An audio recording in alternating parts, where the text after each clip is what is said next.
Dan disebabkan bonus DBE, saya dapat bayaran pendidikan saya daripada SEM 1 hingga SEM 6 tanpa minta ibu bapa. Hai, hari ini kita bersama dengan Gen Z Anik. Nak tahu kenapa Anik buat PE? Saya Anik Safwan, umur 21 tahun. Saya mengenali BE ketika umur saya 19 tahun. Yang mana before ni saya ada masalah alergik. Saya tak boleh makan seafood, ayam, telur. Bila saya makan tu, saya kena bengkak-bengkak satu badan. Sampai kena ambil injection dekat hospital, and then saya kena makan ubat baru boleh makan seafood. Dan saya kena daripada umur 14 tahun hingga 18 tahun.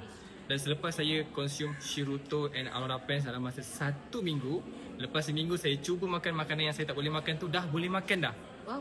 Disebabkan oleh manfaat kesihatan itulah saya mula bercerita, buka mulut dan sharing kepada ahli keluarga, kawan-kawan dan juga lecturer. Before ni saya belajar di Universiti Awam dan lecturer-lecturer saya ada juga yang dah pakai disebabkan saya. Disebabkan apa? Disebabkan saya punya testimoni tu, saya berkongsi dengan semua. Disebabkan perkongsian saya tadi, dalam masa 1 bulan saya capai ambassador yang gain 4 figures income di usia 19 tahun. Dan disebabkan bonus DBE, saya dapat bayaran pendidikan saya daripada SEM 1 hingga SEM 6 tanpa minta ibu bapa. Jadi dekat situ saya rasa macam bestnya buah BE, peluang yang sangat hebat yang saya rasa susah nak jumpa dekat tempat lain, culture yang sangat-sangat berbeza dengan tempat lain.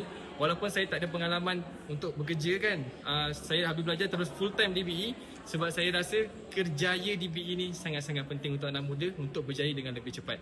Sebab kita yang tentukan pilihan kita yang sekarang menentukan kejayaan kita yang pada hari akan datang. Kalau cepat kita buat pilihan di tempat yang betul, di platform BE, maka cepatlah korang berjaya. Apa yang rasa transformasi diri lah sepanjang 2 tahun ni? Transformasi diri bersama PE. Okay, before ni Anik tak pandai nak bercakap depan orang ramai. Itulah terkejut saya tengok awak bercakap. Anik introvert. Anik rasa macam depan kamera nak cakap sendiri, rekod muka sendiri pun rasa malu-malu. Tapi disebabkan platform BE, sistem education yang sangat-sangat hebat, berperingkat yang mana dah melatih Anik kepada Anik yang sekarang, dan Alhamdulillah umur 21 tahun Anik ECA in BE International. So korang dekat luar sana sangat-sangat rugi kalau sebab sekarang dah ramai Gen Z yang join di BE International. Diorang nampak peluang.